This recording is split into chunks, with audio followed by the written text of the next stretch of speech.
Today we're doing a bird observation at a local park. And so I want to go over a few tools that you might need as you go out and look for birds either in your own backyard, in your neighborhood, or at local parks around you.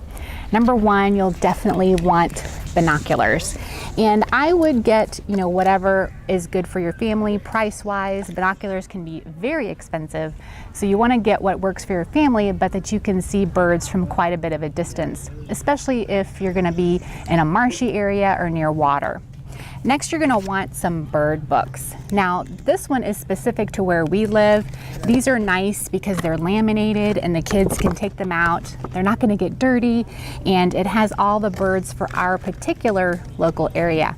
If you're just beginning birding, it's really important to get a bird book that's for your area or region and not for the whole United States. It'll be too hard for your kids to find the birds that are in your area. So getting something for your area that's easy for children to look at, that has nice pictures, big words, and simple explanations will make it a lot more fun for them. When you're out on observing birds, you're going to be on the lookout for nests as well, especially in the springtime. Now, in the spring, you don't want to disturb nests that you might see, but you want to be on the lookout so that you could recognize the nest and match it with the birds as well.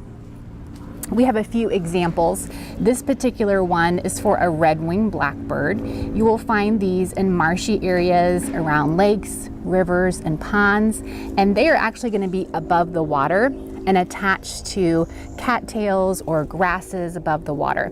This is a very unique nest, and examining them up close and then leaving them is a good thing to do. Now, the other one that we have is a wren. These are quite common. You might actually find these on your back porch, your front porch. Wrens like to nest in small plants and ferns and things like that. Even if they're hanging baskets, they're usually easy to spot. This one is unique. You can look at it and see all the different materials that the bird has used to build this particular nest. Leaves, branches, hair actually from an animal, just whatever they can find. So even leaving things out for birds besides a bird feeder is a good way to help them build their nest in the springtime. So the key when you're out bird watching is to be quiet in your footsteps and your voice so that you can listen. There are a lot of birding apps that you can put on your phone or device where you can hear the sound of that particular bird so that when you're out walking, you can recognize it in advance. So listening to a few birds that you know you're probably going to see that are common before you go out will help with the enjoyment as you're observing birds in your backyard or at a local park. So all these simple tips are a good way to enjoy your experience in observation.